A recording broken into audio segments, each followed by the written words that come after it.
প্রিয় শিক্ষার্থী, শুভ সকাল। আশা করছি সবাই সুস্থ আছো।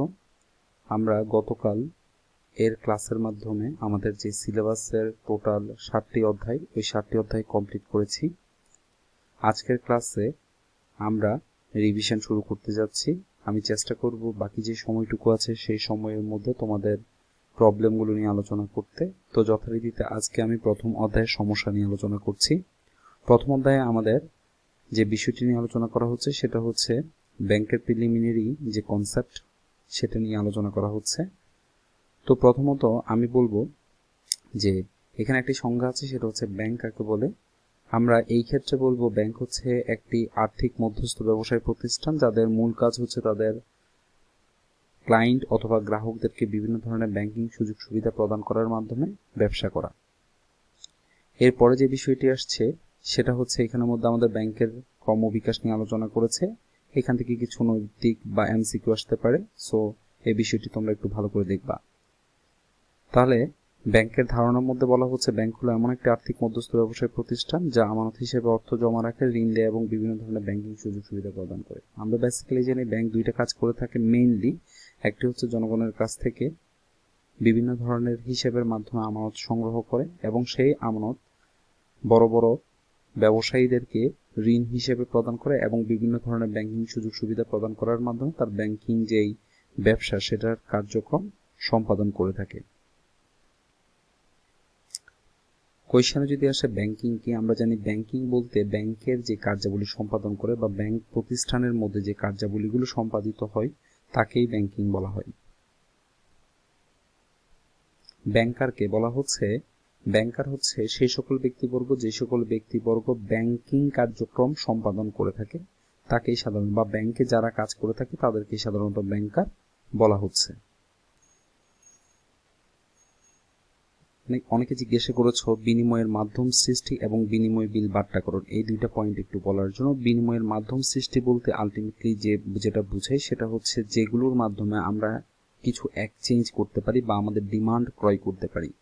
দ্যাট মিনস হচ্ছে আমরা বিনিময়ের মাধ্যম সৃষ্টির মধ্যে বলতে পারি নোট অথবা মুদ্রা, ঠিক আছে, যেটা কিন্তু ব্যাংক ইস্যু করে থাকে। তবে কোন ব্যাংক, সেটা হচ্ছে কেন্দ্রীয় ব্যাংক ইস্যু করে থাকে। দ্যাট মিনস হচ্ছে আমরা যদি কোনো পণ্য ক্রয় করি অথবা কোনো সেবায় ক্রয় করি তার বিপরীতে কিন্তু আমরা ক্রয় মূল্য হিসেবে টাকা প্রদান করতে পারি। ওই টাকাটা কিন্তু কে প্রদান করছে, আমাদেরকে কেন্দ্রীয় ব্যাংক কর্তৃক ইস্যু হয় বা প্রদান করা হয়। আবার অন্যদিকে শুধুমাত্র যে টাকা প্রদান করার মাধ্যমে আমরা কোনো পণ্য অথবা সেবা ক্রয় করতে পারি এটাও ভুল। আমরা কিন্তু চেকের মাধ্যমে ক্রয় করতে পারি, ড্রাফটের মাধ্যমে ক্রয় করতে পারি, পে অর্ডার, চেক কার্ড, ভ্রমণকারী চেক, প্রত্যয়নপত্র ইত্যাদির মাধ্যমেও কিন্তু আমরা কোনো পণ্য অথবা সেবা ক্রয় করতে পারি। এখন কথা হচ্ছে টাকাটা যদিও কেন্দ্রীয় ব্যাংক কর্তৃক ইস্যু করা হচ্ছে, কিন্তু cheque, draft, pay order, cheque card, ভ্রমণকারীর চেক, প্রত্যয়নপত্র এগুলো কিন্তু কেন্দ্রীয় ব্যাংক কর্তৃক না, এগুলো হচ্ছে বাণিজ্যিক ব্যাংক কর্তৃক ইস্যু করা হয়। আর কেন্দ্রীয় ব্যাংক বলি আর বাণিজ্যিক ব্যাংক বলি দুইটাই কিন্তু ব্যাংক। সো বিনিময়ের মাধ্যম, টোটাল যে বিনিময়ের মাধ্যমটা সৃষ্টি হচ্ছে সেটা কিন্তু ব্যাংক কর্তৃক সৃষ্টি হয়। এরপর চলে আসি বিনিময় বিলের বাট্টাকরণ। বিনিময় বিলের বাট্টাকরণের মধ্যে বলা হচ্ছে আসলে আমরা জানি বিনিময় বিল নর্মালি যেভাবে তৈরি হতে পারে সেটা হচ্ছে যে বাকিতে পণ্য ক্রয় বিক্রয়ের মাধ্যমে। এখন কথা হচ্ছে যিনি বিক্রেতা তার কাছে ওই বিলটা কিন্তু প্রাপ্য বিল হিসেবে কাজ করে। আমি ধরে নিলাম বিক্রেতা 3 মাস পরে ওই বিলের টাকাটা পাওয়ার কথা, কিন্তু 2 মাস পরে হঠাৎ করে বিক্রেতার কাছে ইমার্জেন্সি আকারে টাকার প্রয়োজন হলো, তখন তো সে ক্রেতার কাছ থেকে আর টাকাটি পাবে না, বিকজ অফ ক্রেতা তাকে 3 মাস পরে দেবে বলে কমিটমেন্ট করেছে, কিন্তু মাত্র 2 মাস গেল।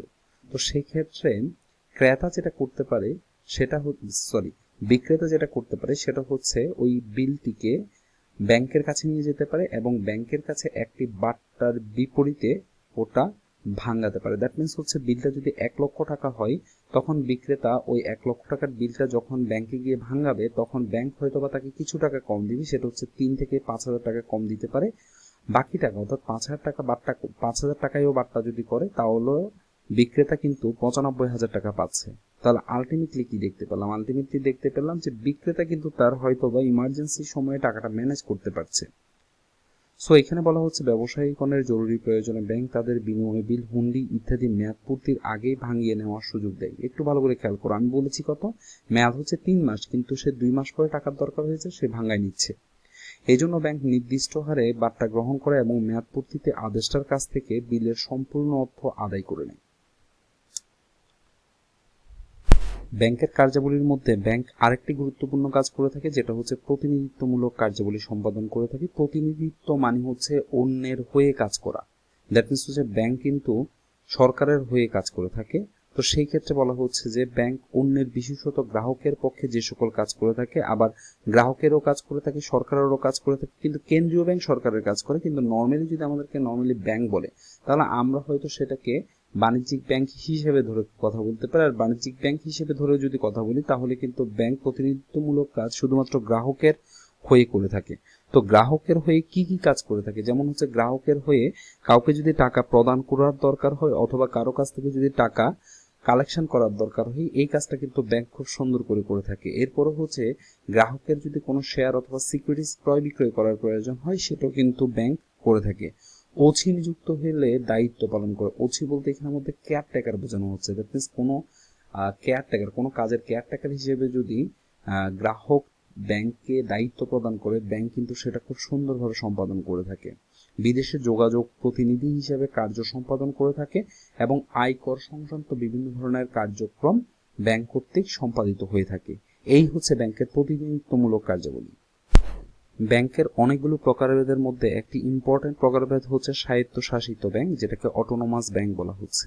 স্বায়ত্তশাসিত প্রতিষ্ঠান বলি আর ব্যাংক বলি, এটা কিন্তু আলাদা একটি স্বতন্ত্র একটি অধিকার অথবা একটি দায়িত্ব অথবা একটা গুরুত্ব নিয়ে কাজ করে থাকে এবং এটি স্বতন্ত্র একটি পাওয়ার নিয়ে প্রতিষ্ঠিত হয়। সেটা কিরকম, সেটা হচ্ছে বলা হচ্ছে স্বায়ত্তশাসিত ব্যাংক হচ্ছে সেই সকল ব্যাংক যে সকল ব্যাংক সরকারের বিশেষ আইন বলে এবং রাষ্ট্রপতির বিশেষ অধ্যাদেশের মাধ্যমে গঠিত হয়। দ্যাট মিনস হচ্ছে আমরা জানি পুলিশের ক্ষেত্রে আমরা মাঝে মাঝে বিভিন্ন ধরনের ছবিতে বলতে শুনি যে আমরা পুলিশের special crime branch. Okay, that means হচ্ছে পুলিশ তো পুলিশই, কিন্তু কথা হচ্ছে পুলিশের চেয়েও এই ব্রাঞ্চটা বা এই ফোর্সটা কিছু স্পেশাল কিছু পাওয়ার, স্পেশাল কিছু কার্যক্রম নিয়ে গঠিত হয়। ঠিক একইভাবে ব্যাংক তো ব্যাংকই, কিন্তু কিছু ব্যাংক আছে যেগুলো হচ্ছে অন্যান্য ব্যাংকের তুলনায় একটু এক্সট্রা পাওয়ার পায়, এক্সট্রা কার্যাবলী সম্পাদন করে, এক্সট্রা কিছু নীতিমালার উপর ভিত্তি করে তাদের কার্যক্রমগুলো সম্পাদন করতে পারে। তাদেরকে আমরা এখানের মধ্যে স্বায়ত্তশাসিত ব্যাংক বলছি। যেমন হচ্ছে বাংলাদেশ ব্যাংক, বাংলাদেশের ঠিক যেমন কেন্দ্রীয় ব্যাংক, তাই এটি কিছু এক্সট্রা পাওয়ার, এক্সট্রা কিছু আইন বলে প্রতিষ্ঠিত হয়েছে। এরপর হচ্ছে বাংলাদেশ উন্নয়ন ব্যাংক, রাজশাহী কৃষি উন্নয়ন ব্যাংক, এগুলোকে আমরা স্বায়ত্তশাসিত ব্যাংকের পর্যায়ে বলতে পারি। এরপরে ব্যাংকের শ্রেণীবিভাগের মধ্যে যে বিষয়িত কিছু ব্যাংক আছে তার মধ্যে বলা হচ্ছে কিছু বিষয় নিয়ে তোমরা একটু জানতে চেয়েছো। প্রথম যে বিষয়টি সেটা হচ্ছে সঞ্চয় বা আমানত ব্যাংক। এই ধরনের ব্যাংকের মূল কাজ হচ্ছে জনগণের কাছ থেকে বিভিন্ন ধরনের হিসাবের মাধ্যমে জনগণের কাছ থেকে যে সঞ্চিত অর্থটি রয়েছে সেই সঞ্চিত অর্থটা শুধুমাত্র সঞ্চয় করবে, এটা কিন্তু কোনো বিনিয়োগে যাবে না। যদি তোমাকে পরীক্ষার হলে শুধু আসে যে সঞ্চয় হিসাব কাকে বলে বা আমানত হিসাব কাকে বলে, বলবা যে সকল ব্যাংক বিভিন্ন ধরনের হিসাবের মাধ্যমে জনগণের সঞ্চিত অর্থটি ব্যাংকের কাছে কালেকশন করে বা ব্যাংক যেই সকল ব্যাংক সেটা সঞ্চয় করে নিয়ে ফেলে, তখন তাকে আমরা সঞ্চয় বা আমানত ব্যাংক বলবো। এরপরে বলা হচ্ছে বিনিয়োগ ব্যাংক কাকে বলে। বিনিয়োগ ব্যাংক বলতে শুধুমাত্র এরা বিনিয়োগ করবে, দ্যাট মিনস হচ্ছে এরা কোনো সঞ্চয়ে যাবে না, এরা শুধুমাত্র বিনিয়োগ করবে। তাদের নিজস্ব সঞ্চিত যেই মূলধনটা রয়েছে সেই মূলধনটাই তারা শুধুমাত্র বিনিয়োগ করবে। সেটা হতে পারে সরাসরি বিনিয়োগ, হতে পারে বিভিন্ন ধরনের ঋণ প্রদান বা বিভিন্ন ধরনের ব্যবসায়ীদেরকে ঋণ প্রদান করতে পারে। বলা হচ্ছে এরূপ ব্যাংক ঋণদান ছাড়াও কিন্তু আরো কিছু কাজ করে। নতুন কোম্পানি বা শিল্প প্রতিষ্ঠান সহযোগিতার উদ্দেশ্যে এরা অবলেখক এবং দায়ী গ্রাহক হিসেবে ভূমিকা পালন করে। সো পরীক্ষায় যদি আসে কোন ব্যাংক অবলেখক ও দায়ী গ্রাহক হিসেবে ভূমিকা পালন করে, তাকে আমরা বিনিয়োগ ব্যাংক বলবো। যেটার একটা উদাহরণ হচ্ছে ICB, investment corporation of Bangladesh, বাংলাদেশের মধ্যে এটি কাজ করে থাকে। এরপরে আমরা চলে আসি যে আমাদের নেক্সট যে বিষয়টা নিয়ে কথা বলার কথা ছিল সেটা হচ্ছে মিশ্র ব্যাংক কাকে বলে। বেসিক্যালি দুইটা ব্যাংকের মিশ্রণে আমরা মিশ্র ব্যাংক প্রতিষ্ঠিত করি, একটা হচ্ছে আমানত ব্যাংক আর একটা হচ্ছে বিনিয়োগ ব্যাংক। দ্যাট মিনস হচ্ছে আমানত ব্যাংক বলতে আমরা যেটা সঞ্চয়ী ব্যাংক বলছি, যে বিভিন্ন ধরনের হিসেবের মাধ্যমে তারা জনগণের যেই সঞ্চিত অর্থটি আছে সেটা সঞ্চয় করবে বা কালেকশন করবে। আর বিনিয়োগ ব্যাংক হচ্ছে যাদের মূল কাজ হচ্ছে বিনিয়োগ করা, তো আলটিমেটলি নর্মালি যদি আমাকে জিজ্ঞেস করে যে ব্যাংক কাকে বলে, তখন কিন্তু আমি এই দুইটা কাজেই জানি। ব্যাংক সাধারণত দুইটা কাজ করে থাকে, একটা হচ্ছে জনগণের কাছ থেকে অর্থ সংগ্রহ করে, যেটা আমানত ব্যাংকিং, আবার জনগণের কাছে বা বিভিন্ন ধরনের ব্যবসায়ীদের কাছে সেটা ঋণ হিসেবে বা সরাসরি বিনিয়োগ করে থাকে, যেটাকে বলা হচ্ছে বিনিয়োগ ব্যাংক। তাহলে মিশ্র ব্যাংক বলতে নর্মালি আমরা যেটাকে ব্যাংক বলে থাকি বা ব্যাংকের সংজ্ঞাতে যে দুইটা কার্যক্রম ব্যাংক সম্পাদন করে থাকে, সেই কার্যক্রমগুলোই কিন্তু মিশ্র ব্যাংক কর্তৃক সম্পাদিত হয়ে থাকে। এরপরে চলে আসে আমরা বিনিময় ব্যাংক। আলটিমেটলি বিনিময় ব্যাংক বলতে যেটা বোঝায় সেটা হচ্ছে যে ব্যাংকগুলো বৈদেশিক বিনিময় এবং বৈদেশিক ব্যবসায়ের অর্থ সংস্থান এবং বৈদেশিক বিভিন্ন ধরনের লেনদেন নিষ্পত্তিতে তারা কাজকর্ম করে থাকে। ইন টোটাল হচ্ছে আমাদের দেশের সাথে বিদেশি দেশের যে কার্যক্রম, অর্থনৈতিক যে লেনদেন, অর্থনৈতিক যে ব্যবসা বাণিজ্য, এই লেনদেন অথবা ব্যবসা বাণিজ্যের সহযোগিতার জন্য বেসিক্যালি বিনিময় ব্যাংক কার্যক্রম সম্পাদন করে থাকে। তো আমরা বেসিক্যালি জানি আমাদের সাথে বিদেশি যে বন্ধু দেশগুলো রয়েছে, সেই বন্ধু দেশগুলোর সাথে যে কার্যক্রম, তার মধ্যে অনেকটা জুড়ে রয়েছে আমদানি এবং রপ্তানি বাণিজ্য। এবং এই আমদানি এবং রপ্তানি বাণিজ্যে সবচেয়ে ইম্পর্টেন্ট বিষয় সেটা হচ্ছে ব্যবসায়ীদেরকে ঋণ প্রদান করা, প্রত্যয়নপত্র ইস্যু করা এবং বিনিময় হার নির্ধারণের মাধ্যমেও কিন্তু বৈদেশিক যে লেনদেনগুলো সেগুলো দেনা পাওনা নিষ্পত্তিতে এই ব্যাংকটি সাধারণত বিভিন্ন ধরনের সাহায্য সহযোগিতা করে থাকে।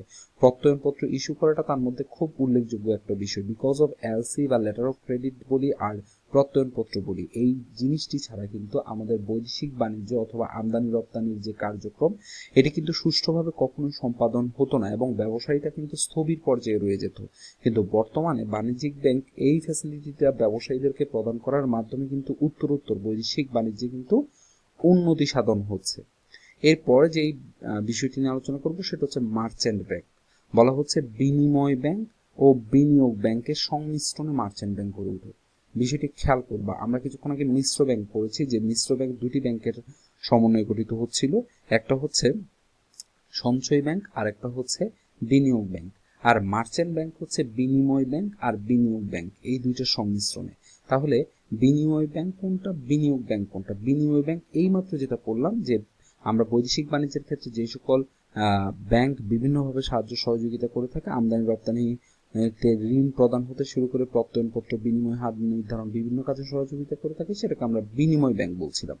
আর বিনিয়োগ ব্যাংক বলতে আগে যেটা বোঝাচ্ছিলাম সেটা হচ্ছে তাদের সঞ্চিত অর্থ বিভিন্ন ধরনের ব্যবসায়িক কার্যক্রমে ইনভেস্ট করবে, বিভিন্ন বড় বড় ব্যবসায়ীদেরকে ঋণ প্রদান করবে।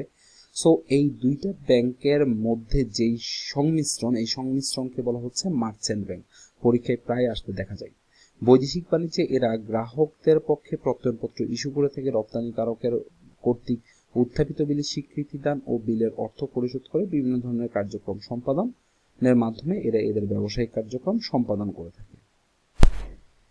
এরপরে যেই প্রকার ব্যাংকের যে প্রকারভেদটি রয়েছে, যেটা নিয়ে আলোচনা করতে তোমরা রিকোয়েস্ট করেছিলে, সেটা হচ্ছে যে আঞ্চলিক ব্যাংক। আঞ্চলিক ব্যাংক বলতে বিশ্বের একটি বিশেষ অঞ্চলকে সার্ভিস প্রদান করার জন্য যেই ব্যাংক প্রতিষ্ঠিত এবং পরিচালিত হয়ে থাকে, তার মধ্যে আমরা বলতে পারি, একটা উদাহরণ বলতে পারি এশিয়ান ডেভেলপমেন্ট ব্যাংক। দেখো, এডিবি বা এশিয়ান ডেভেলপমেন্ট ব্যাংক শুধুমাত্র এশিয়া, দ্যাট মিনস হচ্ছে আমাদের টোটাল আমরা জানি 7টা মহাদেশ, এই 7টা মহাদেশের একটি মহাদেশ হচ্ছে এশিয়া মহাদেশ, যেখানের মধ্যে আমাদের বাংলাদেশ অবস্থিত, ইন্ডিয়া অবস্থিত।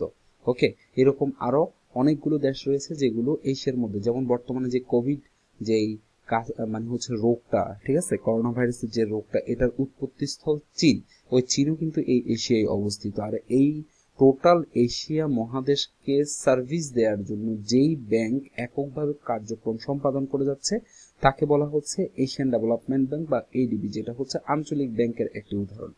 এরপরে চলে আসি গোষ্ঠী উন্নয়ন ব্যাংক। বলা হচ্ছে একটি নির্দিষ্ট সমাজ অথবা একটি গোষ্ঠী বা সম্প্রদায়কে অর্থনৈতিকভাবে সাহায্য সহযোগিতা করার জন্য বা অর্থনৈতিক উন্নয়ন সাধনের জন্য যে ব্যাংক কার্যক্রম সম্পাদন করে থাকে তাকেই সাধারণত আমরা গোষ্ঠী উন্নয়ন ব্যাংক বলবো।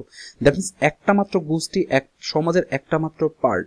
যেমন ইসলামিক ডেভেলপমেন্ট ব্যাংক, এরা শুধুমাত্র ইসলামিক যেই গোষ্ঠী, ওই গোষ্ঠীটাকে উন্নয়ন করার জন্য কাজ করে থাকে। এরপর আমরা বলতে পারি আনসার বিডিবি ব্যাংক, এরা শুধুমাত্র আনসার এবং বিডিবি যেই পার্টটা রয়েছে আমাদের দেশে, ফোর্সের যে পার্টটা রয়েছে, ওই ফোর্সের ওই ডিফেন্সের ওই পার্টটা নিয়ে কাজ করে থাকে। দ্যাট মিনস এটা একটা গোষ্ঠীর উন্নয়নের জন্য কাজ করে থাকে। সো স্টুডেন্টসরা, আজকের ক্লাসে এতটুকু পর্যন্ত আলোচনা করলাম। নেক্সট ক্লাসে আমি বেসেল সহ অন্যান্য বিষয়গুলো নিয়ে আলোচনা করব। ধন্যবাদ সবাইকে, ভালো থাকবা, সুস্থ থাকবা, পরীক্ষার জন্য প্রিপারেশন নাও।